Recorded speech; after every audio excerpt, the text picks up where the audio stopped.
Salam Sang Raja. Bab 3, jangan pernah lakukan itu. Angela berteriak.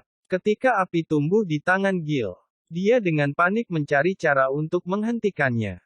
Namun, itu semua tidak berguna. Sial, Fei tidak bisa melakukan apapun selain mencoba untuk memblokirnya dengan helm yang dipegangnya di tangannya. Ledakan. Boom. Bola api itu bertabrakan dengan helm, menghasilkan semburan bunga api dan asap. Helmnya menjadi merah dan berceceran ketika mulai meleleh. Fei mencium bau daging terbakar. Dia bergegas ketika dia mencoba melepaskan helm logam yang meleleh dari tangannya. Meskipun dia bertindak secepat mungkin, lapisan kulit di telapak tangannya sudah terbakar. Bola api itu tampaknya sudah kehabisan energi, mendesis dan akhirnya padam. Fei tidak punya waktu untuk bersantai ketika dia segera melihat bola api lain terbentuk di tangan Gil.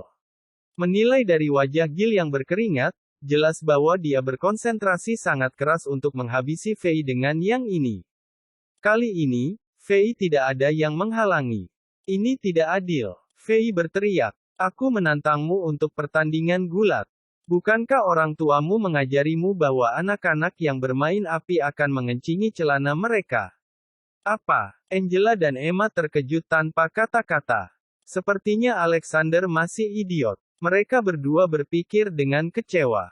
Namun, apa yang tidak mereka perhatikan adalah bahwa Fei perlahan-lahan pindah ke sisi lain tempat tidur dan berhasil mengambil lapis baja yang dia kenakan di dinding. Dia menyembunyikannya di belakang punggungnya sambil perlahan-lahan beringsut kembali ke Gil. Tunggu saja. Begitu kamu sampai dalam jangkauanku, aku akan memberimu pelajaran menggantikan orang tuamu. Fei menghitung jarak di antara mereka dan bersiap untuk menggunakan beberapa taktik licik dan kotor untuk menghadapi Gil. Tapi, kencingi celanamu sendiri. Gil sangat marah. Dia tidak akan menahan murka dari penyihir bergengsi. Dia memutuskan untuk menghukum raja yang terbelakang atas apa yang dia lakukan. Bola api kedua terlempar ke arah Fei. Angela bereaksi cepat. Meskipun dia sangat takut sehingga wajahnya memucat, dia memutuskan untuk menyelamatkan Fei dengan menghalangi bola api dengan tubuhnya. Melihat Angela tiba-tiba muncul di depan Fei, Gil shock dan mencoba mengambil bola api. Namun, sudah terlambat. Fei langsung bereaksi. Sial. Tanpa pikir panjang, Fei meraih bahu Angela dan menekannya ke dadanya saat dia membalikkan tubuhnya. Dia merasakan panas membakar di punggungnya. Pada saat itu juga, sebuah tangan besar muncul entah dari mana, dan meraih bola api. Itu membuatnya sedikit meremas. Benar-benar tidak peduli dengan panas ekstrim yang memancar darinya. Fei menyaksikan dengan mata lebar ketika bola api yang bisa melelehkan helm logam runtuh seperti es krim di hari musim panas. Harapan dikembalikan ke Fei saat dia melepaskan Angela. Tuan, pikirnya. Pada saat yang sama, wajah Gil membeku. Dia menatap pria yang muncul di istana, wajahnya berubah pucat daripada tepung dan tubuhnya mulai bergetar tak terkendali. Seperti tikus yang melihat seekor kucing. Gil sangat ketakutan sehingga suaranya berubah menjadi nada yang sama sekali berbeda. Tuan Lampard, kenapa kamu ada di sini? Aku. Gil mulai berkeringat seperti orang gila ketika dia mencoba menjelaskan dirinya sendiri. Tuan Lampard bahkan tidak melihat ke arah Gil. Dia berbalik dan sedikit membungkuk pada Angela dengan hormat. Dan kemudian menatap Fei dengan dingin dan berkata, Alexander, kau yang mulia. Fei melihat detail pada Tuan Lampard. Di depannya berdiri seorang pria Kaukasia setinggi 6,5 kaki. Dengan rambut yang begitu merah dan cerah, itu tampak seperti surai api yang membakar. Yang paling menonjol adalah pedang besar sepanjang 5 kaki yang dibawanya di punggungnya. Itu sehitam batu bara dan terlihat berbobot sekitar 200 pound. Hal yang membingungkan Fei adalah bahwa meskipun tuan ini kuat, wajahnya agak pucat. Fei menduga bahwa dia mungkin terluka dalam pengepungan. Fei juga merasa aneh. Lampard menyelamatkannya, tetapi dia tidak ramah terhadapnya. Fei merasakan sedikit sedih dan putus asa di tatapannya. Fei tidak tahu siapa dia sebenarnya jadi dia hanya mengangguk sebagai jawaban. Tuan Lampard, bisakah aku pergi sekarang?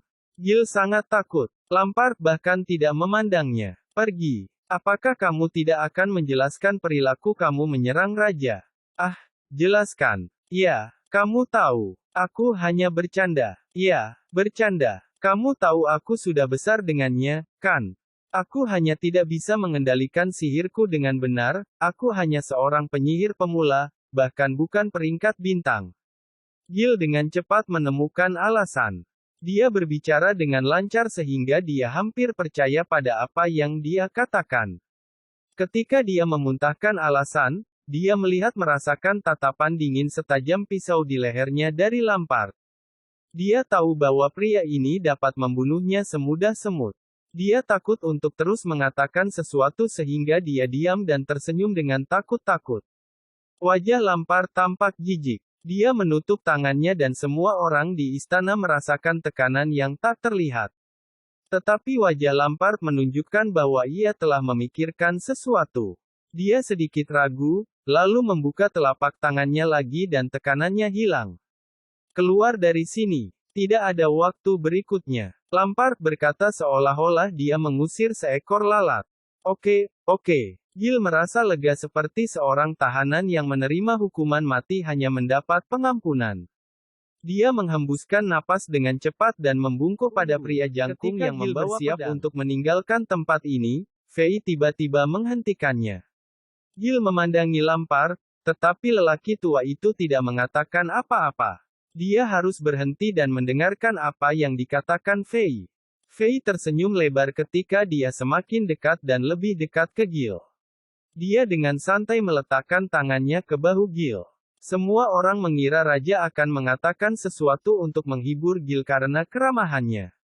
Namun, dia tidak mengatakan apa-apa dan mulai menamparkan wajah Gil seperti orang gila. Jangan pernah melakukannya lagi. Jangan pernah melakukan itu lagi. Dia terus berteriak ketika dia menamparkan. Pia. Suara tamparan itu hampir membentuk simfoni. Tindakan Fei membuat Angela dan Emma shock sekali lagi. Lampard yang dingin juga terkejut dengan hal ini. Apakah raja yang brutal dan gila ini benar-benar raja idiot Alexander? Kasihan Gil tidak tahu harus berbuat apa. Penampilan Lampard telah membuatnya takut untuk tidak menggunakan kemampuannya, dan sekarang dia takut untuk bahkan membela diri terhadap serangan Fei. Gil menyesali apa yang dia lakukan ketika Fei membalas dendam. Jika aku tahu Alexander berubah menjadi seperti ini setelah ditembak oleh panah, aku tidak akan pernah datang ke sini. Dia menangis dalam pikirannya. Fei akhirnya berhenti ketika tangannya menjadi mati rasa. Gil berpikir mimpi buruknya sudah berakhir ketika dia berhenti menangis terseduh-seduh. Siapa yang tahu bahwa Fei menggosok tangannya dan menendang Gil tepat di daerah bawah.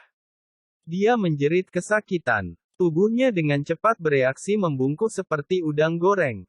Dia membungkuk dan mulai dengan putus asa merangkak keluar dari istana seolah-olah dia melarikan diri dari neraka.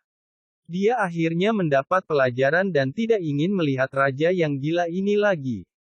Kamu beruntung kali ini. Fei berteriak pada Gil. Dia adalah pria yang sederhana. Dia tidak akan melakukan penghinaan apapun dan bertindak seolah tidak terjadi apa-apa. Dia ingin membalas dendam di tempat. Setelah melepaskan kemarahannya pada Gil, dia merasa jauh lebih baik. Ketika Fei berbalik, dia melihat ekspresi terkejut pada wajah Angela, Emma dan Lampard. Mereka menatapnya seolah-olah dia adalah monster yang tidak dikenal. Sialan. Apakah aku bereaksi berlebihan? Pikir Fei. Oh. Kepalaku pusing, aku pingsan. Dia jatuh ke lantai. Angela dan Emma yang masih memiliki tanda tanya di wajahnya menjadi gugup, mereka mengira cedera panah itu terulang kembali.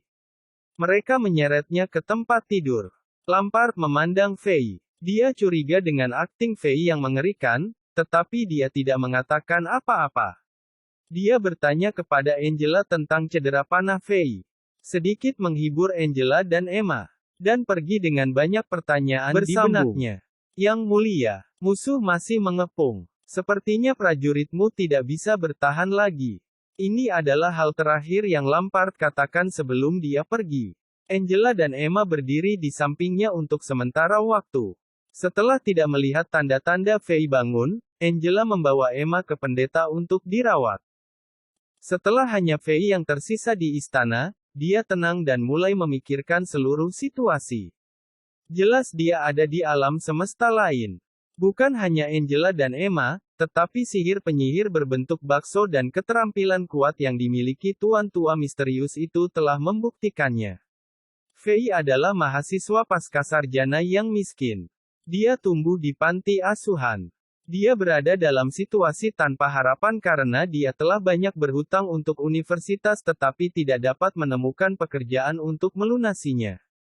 Setelah memikirkannya, Faye menyimpulkan bahwa menjadi raja di alam semesta lain bukanlah hal yang buruk. Sebagai raja, aku mungkin bisa melakukan apapun yang aku mau. Pikirnya, dia tidak sabar untuk menggunakan kekuatannya. Dia mulai memetakan kembali ke apartemenku. Aku terkena semacam cakram terang. Aku mungkin mati di tempat. Tetapi entah bagaimana jiwaku datang ke alam semesta ini dan memiliki tubuh Alexander ini. Dari apa yang telah terjadi, Faye menyatukan bahwa raja muda ini hanya memiliki kecerdasan anak berusia 3 tahun. Dia tidak tahu apa yang terjadi pada raja terakhir, tetapi tahta diambil oleh Alexander ini. Jelas, semua menteri menentang raja muda ini. Faye ingat ditembak oleh panah dan kemudian bangun di tempat tidur ini. Mungkin pada saat di dinding, jiwaku baru saja memiliki tubuh ini. Aku tidak yakin kemana Alexander asli pergi, tetapi aku Alexander baru sekarang. Alexander raja yang asli itu benar-benar idiot. Faye memiliki tubuhnya dan pasti mengambil ingatannya juga. Yang dia dapatkan hanyalah informasi dasar seperti bahasa yang digunakan di kerajaan ini dan beberapa hobi sederhana yang dimiliki penyewa sebelumnya dari badan ini.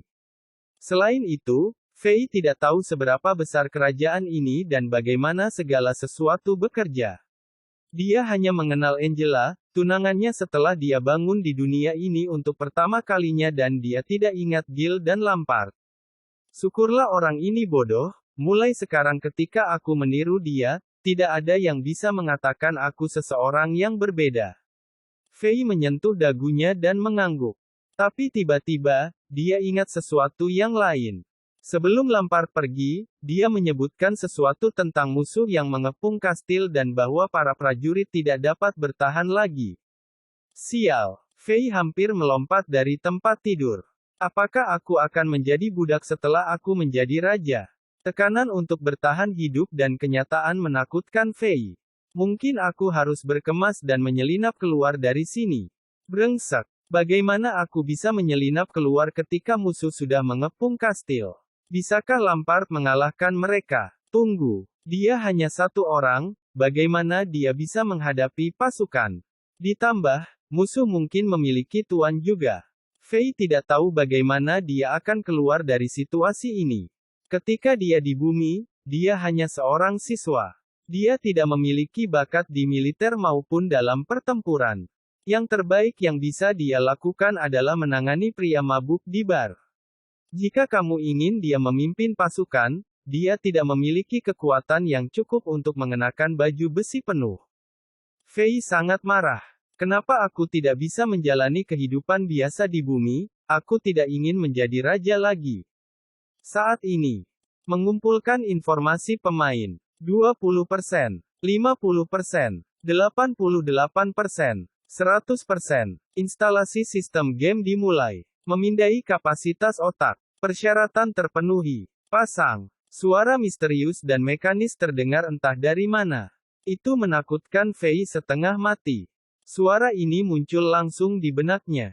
Sial, apa ini? Hantu. Dia tidak mendapat balasan. Instalasi selesai. Memasuki dunia Diablo dalam 3, 2, 1, masuk. Seperti karakter dalam serial TV Stargate yang melakukan perjalanan melalui Stargate, Faye merasa pusing dan gelombang misterius dan aneh menembus tubuhnya. Rock Enchantment. Faye berdiri seperti zombie di Rock Enchantment. Tempat para pemain baru muncul di game Diablo. Pikirannya kosong. Dia telah berdiri di sini selama 5 menit terakhir. 5 menit yang lalu, setelah hitungan mundur 3 detik di benaknya oleh suara. Penglihatannya kabur dan dia mendarat di sini. Ini adalah dunia Diablo yang nyata. Dunia yang sempurna dan hidup. Ini adalah kesimpulan Fei datang setelah 5 menit. Langit gelap dan hujan deras. Lumut hijau gelap yang tidak dikenal telah tumbuh di seluruh tanah. Tanah gelap muncul lebih jauh. Kam itu kosong. Berdecak, berdenting, berdenting. Hanya beberapa ayam yang lapar mencari makanan di tengah hujan. Angin dingin bertiup melewati Fei dan dia menggigil kedinginan. Sensasi jelas dari setiap saraf di tubuhnya mengingatkannya bahwa ini nyata. Ini adalah dunia nyata, bukan layar komputerisasi 2 dimensi yang kaku. Bersambung.